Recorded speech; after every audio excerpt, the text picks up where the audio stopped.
ओम नमो भगवते वासुदेवाय नमः.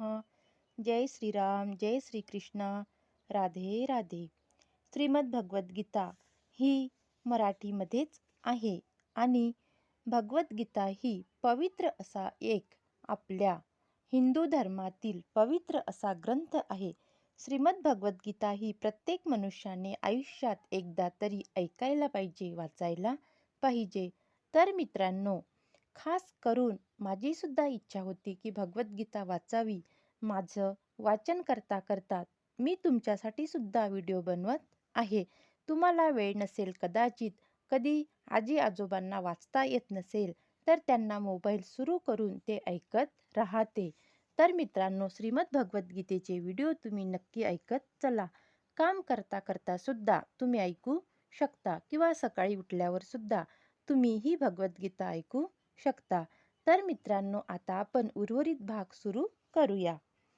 दुःख भोगणाऱ्या अनेक मनुष्य प्राण्यांपैकी खऱ्या अर्थाने आपल्या स्वरूपाविषयी म्हणजे आपण कोण आहोत, आपल्याला अशा विचित्र परिस्थितीमध्ये का ठेवण्यात आले आहे, इत्यादी गोष्टीविषयी जिज्ञासू असे फारच थोडे लोक असतात.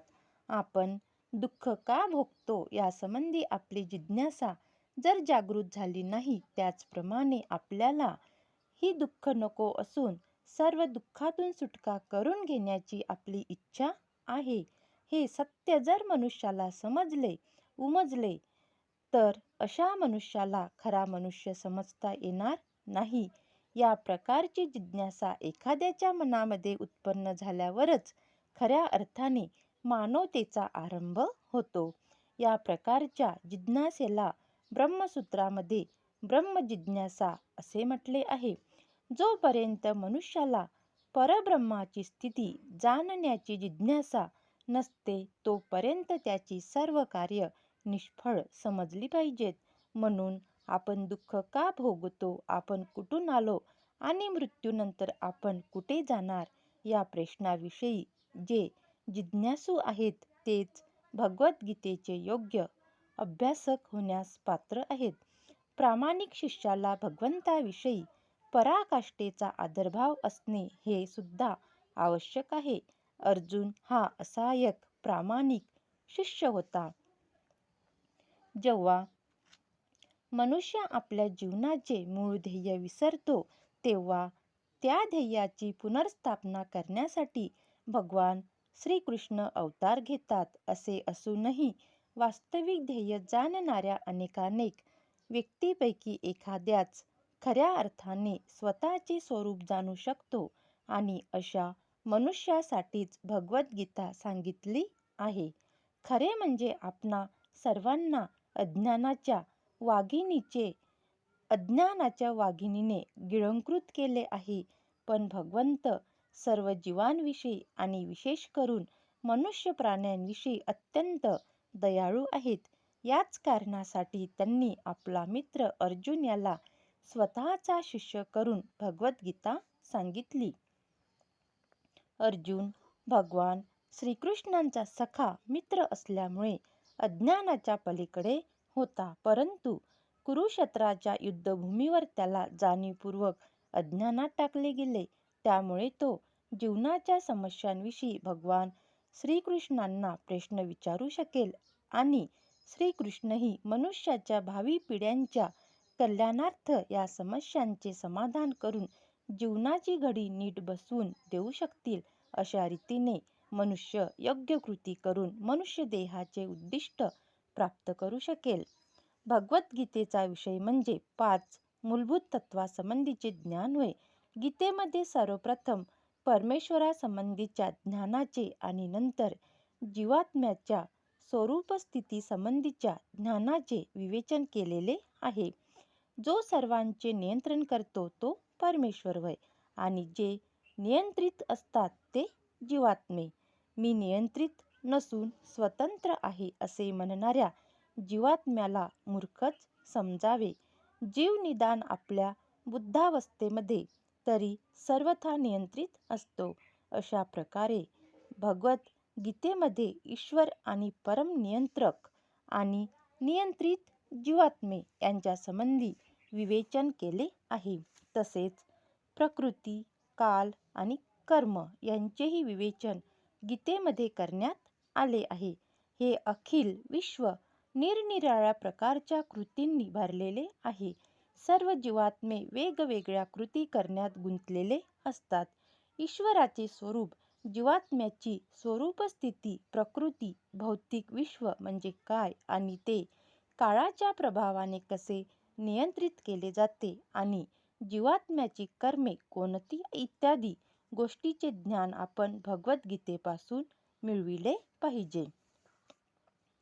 भगवद्गीतेतील 5 मूलभूत तत्वांपैकी परमेश्वर, कृष्ण, ब्रह्म, परमनियंत्रक किंवा परमात्मा यापैकी कोणत्याही नावाचा उपयोग करा हे तत्व सर्वश्रेष्ठ आहे. गुणात्मकदृष्ट्या जीव आणि परमेश्वर यांच्यात साम्य आहे. उदाहरणार्थ, भगवद्गीतेच्या नंतरच्या अध्यायात सांगितले आहे की भौतिक प्रकृतीच्या सर्व कार्यांवर परमेश्वराचे नियंत्रण असते. भौतिक प्रकृती स्वतंत्र नसून ती भगवंताच्या आज्ञेचे पालन करीत असते. भगवान श्रीकृष्ण सांगतात की मया धेक्षण प्रकृती सूयते सचराचरम. ही भौतिक प्रकृती माझ्या नियंत्रणाखाली कार्य करीत आहे. ब्रह्मांडामध्ये आश्चर्यकारक गोष्टी घडताना आपल्याला दिसतात. या सृष्टीमध्ये एक नियंत्रक आहे हे आपण जाणले पाहिजे. कोणतीही गोष्ट नियंत्रणाविना प्रकट होऊ शकत नाही. नियंत्रकच नाही असे समजणे हे बालिशपणाचे लक्षण आहे, म्हणजे मूर्खपणाचे लक्षण आहे. उदाहरणार्थ, एखादे लहान बालक मोटार गाडी पाहून विचार करील की ही तर घोडा किंवा इतर प्राण्यावाचून आश्चर्यकारकपणे चालते. पण बुद्धिमान मनुष्याला मोटार गाडी मागील अभियांत्रिकी व्यवस्थेचे ज्ञान असते. त्याला सदैव माहीत असते की अशा यंत्रामागे यंत्र चालविणारा एखादा मनुष्य किंवा चालक असतोच.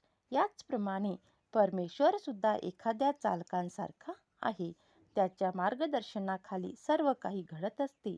पुढील अध्यायांवरून आपल्याला कळेल की परमेश्वराने जीवात्म्यांना आपले अंश म्हणून स्वीकारले आहे. ज्याप्रमाणे सोन्याचा कण म्हणजे सोनेच असते किंवा सागरातील पाण्याचा थेंब सुद्धा खारट असतो, त्याप्रमाणे आपण सर्व जीवात्मे भगवान श्रीकृष्णाचे अंश असल्यामुळे आपल्यामध्येही परमेश्वराचे सर्व गुण सूक्ष्म स्वरूपात विद्यमान असतात. आपण सूक्ष्म नियंत्रित किंवा गौण ईश्वर आहोत. आपण अंतराळ किंवा ग्रहांवर नियंत्रण करण्याचा प्रयत्न करीत आहोत आणि हे नियंत्रण करण्याची प्रवृत्ती श्रीकृष्णामध्ये असल्यामुळे आपल्याला देखील आहे. ही प्रवृत्ती आपल्यामध्ये असली तरी आपण जाणले पाहिजे की आपण परमनियंत्रक नाही. भगवद्गीतेमध्ये स्पष्ट करून सांगितले आहे. भौतिक प्रकृती म्हणजे काय? भगवद्गीतेतील तिला कनिष्ठ किंवा अपरा प्रकृती असे म्हटले आहे. जीवात्म्याला श्रेष्ठ किंवा परा प्रकृती असे म्हटले आहे. परा असो अथवा अपरा, प्रकृती ही नित्य नियंत्रित असते. प्रकृती ही स्त्रीवाचक आहे आणि पत्नीवर नियंत्रण ठेवणाऱ्या पतीप्रमाणे भगवंत प्रकृतीवर नियंत्रण ठेवतात. प्रकृती नित्य भगवंताच्या अधीन असते कारण भगवंत प्रकृतीचे नियंत्रक आहेत. भौतिक प्रकृती आणि जीव हे दोन्ही भगवंताच्या अधीन किंवा भगवंताद्वारे नियंत्रित असतात. भगवद्गीतेनुसार जीवात्मे जरी भगवंताचे अंश असले तरी त्यांना प्रकृतीच मानण्यात येते. याचा भगवद्गीतेमधील 7व्या अध्यायामध्ये स्पष्ट उल्लेख आहे. सत्वगुण, रजोगुण आणि तमोगुण या 3 गुणांनी युक्त अशी ही भौतिक प्रकृती आहे. 3 गुणांच्या पलीकडे काळ हे शाश्वत तत्व आहे आणि प्रकृतीचे गुण तथा शाश्वत काळ यांच्या संयोगाने काळाच्या नियंत्रण तथा देखरेखीखाली जी कार्य चालतात त्यांना कर्म असे म्हणतात. ही कर्म अनादी काळापासून चालत आली आहेत आणि आपण आपल्या कर्मानुसार सुख अथवा दुःख भोगीत असतो. उदाहरणार्थ, मी एक व्यापारी असून चातुर्याने आणि कष्टाने मी बँकेत पुष्कळ रक्कम ठेवली असेल तर मी त्या धनाचा भोक्ता ठरतो. पण समजा मी जर व्यापारात माझे धन गमावून बसलो तर मी दुःख भोगतो. याप्रमाणे प्रत्येक कार्यक्षेत्रामध्ये आपण आपल्या कर्मफळामुळे सुखी अथवा दुःखी होतो. याला कर्म असे म्हणतात. भगवद्गीतेमध्ये ईश्वर, जीव, प्रकृती, काल आणि कर्म या सर्वांचे विस्तृत वर्णन दिले आहे. या 5 तत्वांपैकी ईश्वर, जीव, भौतिक प्रकृती आणि काळ हे शाश्वत आहेत. प्रकृतीचे प्राकट्य तात्पुरते असू शकेल, पण ती मिथ्या किंवा खोटी नाही. काही तत्वज्ञानाच्या मते प्रकृतीचे प्राकट्य मिथ्या किंवा असत्य आहे, पण भगवद्गीता किंवा वैष्णव तत्वज्ञानाप्रमाणे हे चूक आहे. भौतिक विश्वाचे प्रकटीकरण असत्य म्हणून स्वीकारले न जाता ते सत्य परंतु तात्पुरते समजले जाते. याची तुलना आकाशात इतरत्र फिरणाऱ्या मेघांशी किंवा धान्याचे पोषण करणाऱ्या वर्षात ऋतूंशी करण्यात आली आहे. वर्षात ऋतू संपल्यावर लगेच सर्व मेघ ज्याप्रमाणे नाहीसे होतात आणि पावसामुळे वाढलेली पिके वाळून जातात, त्याप्रमाणे ही भौतिक प्रकृती काही ठराविक कालावधीसाठी प्रकट होते, थोड्या काळाकरिता टिकून राहते आणि कालांतराने नाहीशी होते. याप्रमाणे भौतिक प्रकृतीचे कार्य चालते, पण हे चक्र नित्य चालूच असते आणि म्हणून प्रकृती मिथ्या नसून शाश्वत आहे. या संदर्भात भगवंत प्रकृतीचा उल्लेख माझी प्रकृती म्हणून करतात. भौतिक प्रकृती ही भगवंताची विभाजित शक्ती आहे, जी जीव देखील विभाजित नसले तरी भगवंताचीच शक्ती आहेत आणि भगवंताशी नित्य संबंधित आहेत. म्हणून ईश्वर, जीव, भौतिक प्रकृती आणि काळ हे सर्व एकमेकांशी संबंधित तसेच शाश्वत आहेत. परंतु 5वे तत्व कर्म शाश्वत नाही. कर्माची फळे अतिशय पुरातन असू शकतात. आपण आपल्या कर्मफळानुसार अनादी काळापासून सुख अथवा दुःख भोगीत आहोत, पण आपण आपल्या ज्ञानाच्या पूर्णत्वाने कर्मफळामध्ये परिवर्तन घडवून आणू शकतो. आपण विविध प्रकारच्या कर्मामध्ये गुंतलो आहोत, त्यामुळे आपण कोणते कर्म केले पाहिजे की ज्यामुळे आपण कर्माच्या क्रिया प्रतिक्रियांपासून मुक्त होऊ शकतो, याचे ज्ञान आपल्याला खचितच नाही. परंतु याचे सुद्धा वर्णन भगवद्गीतेमध्ये करण्यात आले आहे. ईश्वराचे स्वरूप परम चैतन्यमय आहे. जीवात्मे हे सुद्धा ईश्वराचे अंश असल्यामुळे चेतनामय आहेत. जीवात्मे आणि भौतिक प्रकृती या दोघांचेही वर्णन प्रकृती असे करण्यात आले आहे आणि दोन्हीही तत्वे भगवंताचीच आहेत, पण दोघांपैकी केवळ जीवतत्व चेतनायुक्त आहे, दुसरे प्रकृती तत्व चेतना रहित आहे आणि हाच या दोन्हीमधील भेद आहे. जीव प्रकृतीला यासाठी श्रेष्ठ अथवा परा म्हणून संबोधण्यात आले आहे, कारण जीव हा ईश्वराप्रमाणेच चेतनामय आहे. ईश्वर परमचेतनामय आहे, म्हणून एखादा असे म्हणू शकणार नाही की जीवात्म्याकडे सुद्धा परम चेतना आहे. जीवात्मा पूर्णत्वाच्या कोणत्याही स्तरावर परम चैतन्यमय होऊ शकत नाही आणि तो परम चैतन्यमय होऊ शकतो असे सांगणारा सिद्धांत चुकीचा आहे. जीव चेतनामय असू शकतो, पण परम चेतनामय अथवा परिपूर्ण चेतनायुक्त असू शकत नाही. तर मित्रांनो, या पुढचा जो अध्याय आहे, जो ग्रंथ आहे किंवा जी आपली कथा आहे, सोप्या शब्दामध्ये आपण कथा म्हणू शकतो, तर पुढच्या व्हिडिओमध्ये आपण बघूया, कारण आपला हा व्हिडिओ खूप मोठा होत आहे.